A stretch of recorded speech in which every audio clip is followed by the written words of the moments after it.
Hello everyone. आज हमारे TPS series का ये फिफ्थ लेक्चर है जो कि होगा सेक्शन 8 से लेकर सेक्शन 12 तक। तो पहले हम लोग सेक्शन 8 को देख लेते हैं। सेक्शन 8 में क्या है? ऑपरेशन ऑफ ट्रांसफर, मतलब ट्रांसफर होने के बाद क्या होता है, उसका ऑपरेशन क्या है, ट्रांसफर होने का मतलब क्या है। किसी चीज को अगर हम लोग टीपीए में ट्रांसफर करते हैं तो उससे क्या होता है। तो इसमें देखो, unless a different intention is expressed और necessarily implied, a transfer of property passes forth, ठीक है। A transfer of property passes forthwith to the transferee all the interest which the transferor is then capable of passing in the property and in the legal incidents thereof।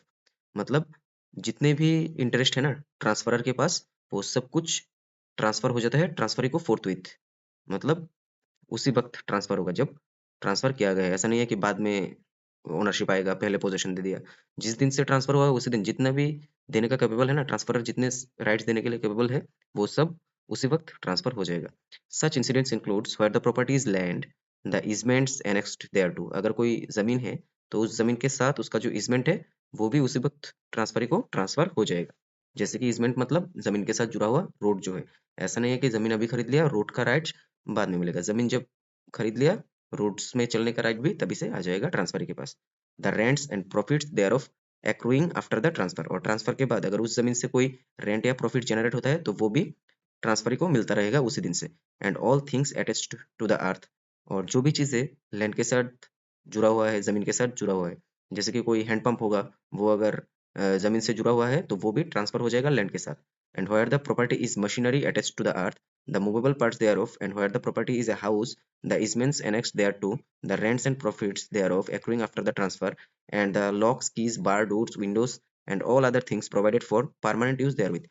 मतलब इसमें simple है, जो intentionally हम लोग क्या करते हैं, जो चीजें हम लोग इमूवेबल पकड़ लेते हैं वो सारी चीजें ट्रांसफर हो जाएगा उसी के साथ। ठीक है, जैसे कि कोई दरवाजा हो, विंडो हो, वो तो कोई खोल के नहीं ले जाएगा ना। कि अगर घर बेच दिया, नहीं मैं दरवाजा और विंडो अपने साथ लेके चला जाऊंगा, सिर्फ वॉल्स में बेचूंगा, ऐसा तो नहीं होता। दरवाजा, विंडो, फिर जो नल होता है, वो सब क्या है, वो सब कुछ इमूवेबल प्रॉपर्टी के अंडर में आ जाते हैं।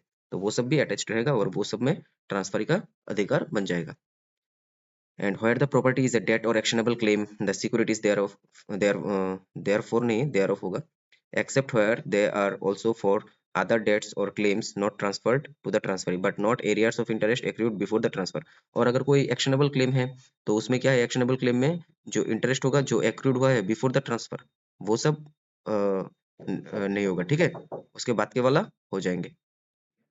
तो यहाँ पे क्या बोल रहा था, जो एरियर्स है ना, इंटरेस्ट है वो जो पहले हुआ है ट्रांसफर के, वो नहीं मिलेगा, लेकिन उसके बाद में ट्रांसफर के बाद में अगर कोई इंटरेस्ट या एरियर्स मिलता है वो ट्रांसफर को मिल जाएगा। And where the property is money और other property yielding income, the interest और income thereof accruing after the transfer takes effect. मतलब प्रॉपर्टी ट्रांसफर होने के बाद जो सब इनकम इंटरेस्ट आएगा किसी मनी का या फिर कोई डेट होगा उस चीज का, तो वो ट्रांसफर को उसी दिन से मिलता रहेगा। ठीक है, तो यही है सेक्शन 8 का जो बेयर प्रोविजन नहीं बोलते हैं। फिर हम लोग इसमें थोड़ा और डिटेल में देख लेते हैं इसको, सेक्शन 8 को।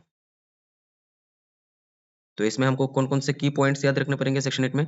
The transferee acquires all the legal incidents of the property such as benefits, liabilities and any ancillary rights. मतलब जो भी जुड़ा हुआ है ना प्रॉपर्टी से, राइट्स, कोई बेनिफिट, लायबिलिटी और एंसिलरी राइट मतलब प्रॉपर्टी से जुड़ा हुआ कोई राइट, वो सब कुछ ट्रांसफरी को मिलना चाहिए उसी वक्त से जब ट्रांसफर हुआ है।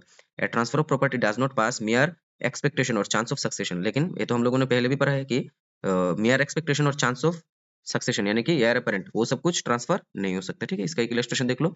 If a sells his house to B, the sale include all the attached rights like water supply, access and fixtures unless explicitly excluded। मतलब जो भी कुछ होगा जमीन के साथ जुड़ा हुआ वो सब कुछ ट्रांसफर हो जाएगा ट्रांसफर को, अगर एक्सप्लिसिटली एक्सक्लूड किया है। जैसे कि मेरा एक पुश्तैनी दरवाजा होगा, ठीक है, कभी कभी होता है ऐसा कि मेरा पुश्तैनी दरवाजा है, मैंने केरला से लाया है और लाके मैंने इस घर पे लगाया है और ये दरवाजा सालों से हम लोग यूज करते आ रहे हैं, तो इसको हम लोग एक्सक्लूड कर सकते हैं। ठीक है, इसमें अभी एक केस लो है, Jugal Kishore Saraf versus Raw Cotton Company Limited. इसमें क्या है, the Supreme Court held that the intention of the parties in a transfer deed must be derived from the language of the document and the section 8 applies unless otherwise mentioned.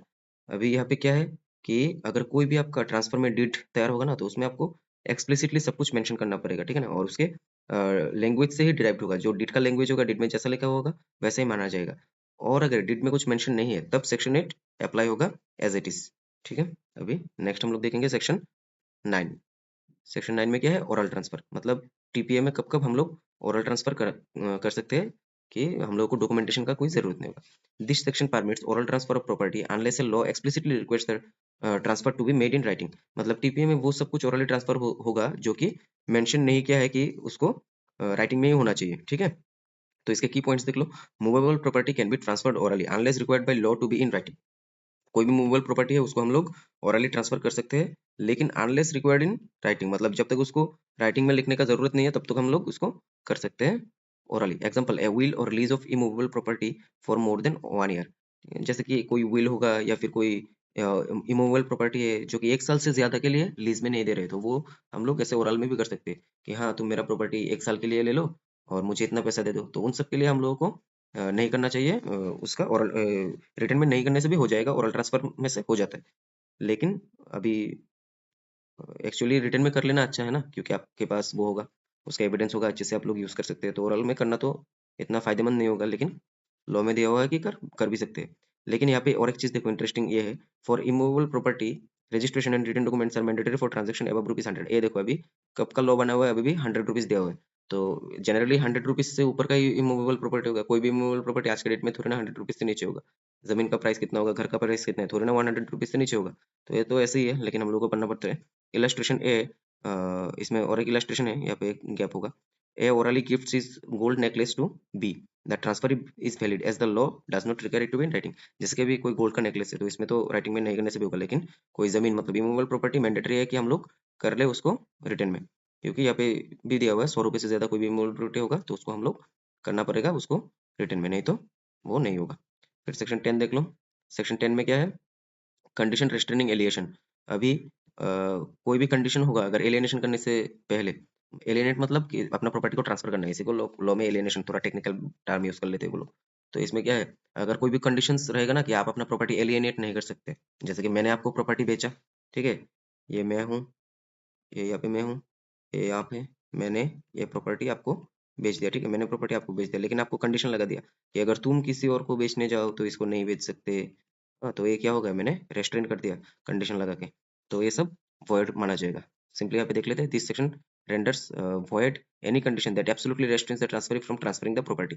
ठीक है, जैसा मैंने बोला है, मतलब एब्सोल्युटली अगर restaurant करता हूँ मैं आपको कि आप नहीं बेचना इसको, तो ये वॉइड हो जाएगा। आप बेच सकते हो बाद में, अगर मैं जाके केस भी कर दूंगा कि इसने क्यों बेचा, कोर्ट से मुझे ही गाली पड़ेगा कि पहले लॉ देख के आओ, लॉ में क्या बोलता है।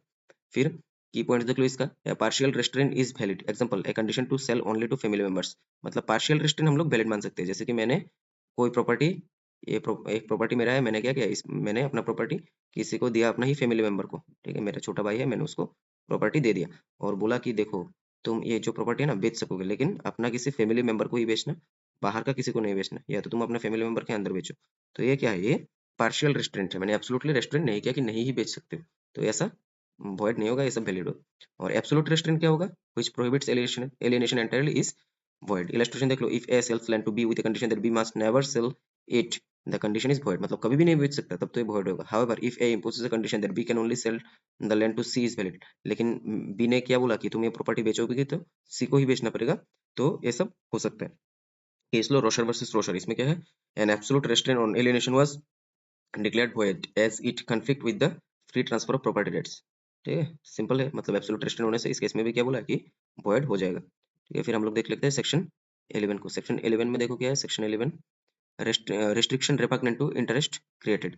तो इसमें भी कुछ इंटरेस्ट क्रिएट होगा, तो उसको भी हम लोग रेपग्नेंट नहीं कर सकते, रेपग्नेंट कर सकते हैं। मतलब कोई अगर इंटरेस्ट में रिस्ट्रिक्ट कर दिया तो हम लोग उसको रेपग्नेंट कर सकते हैं लॉ के द्वारा। इसको कैसे हम लोग समझ लेते हैं ऐसे, where on a transfer of property and interest therein is created is, एक सेकंड, हाँ,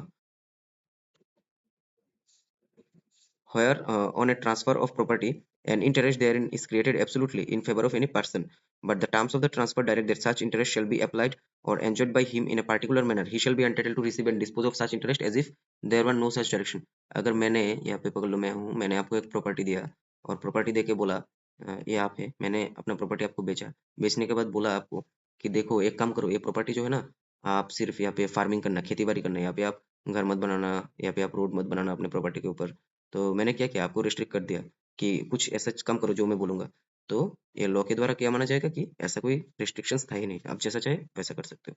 तो इसका की पॉइंट्स क्या है? Conditions restraining the full enjoyment of transferred property are void, मतलब मैं फुल एंजॉयमेंट में अगर आपको बाधा दूंगा तो ये वॉइड हो जाएगा। However conditions consistent with the transfer are enforceable, मतलब अगर ट्रांसफर के साथ कंसिस्टेंट होगा, ठीक है ना, कोई छोटा मोटा चीज है तो वो माना जाएगा। इलस्ट्रेशन क्या है? As sells is house to B with the condition that B must not construct a boundary wall, such a condition is void as it restricts peaceful enjoyment of the property। अगर किसी ने property बेचा तो क्या बोल सकते हैं कि तुम कभी भी बाउंड्री वॉल मत लगाना अपना प्रॉपर्टी में, अगर लगाओगे तो कैंसिल हो जाएगा ट्रांसफर। ऐसा तो नहीं हो सकता, ट्रांसफर हो चुका है, अब उसका मर्जी बाउंड्री दे ना दे, उसका अपना प्रॉपर्टी है ना, वो खुद करे, तो आप कुछ नहीं कह सकते इसमें। यही समझाया है सेक्शन 11 में। सेक्शन 12 देख लो।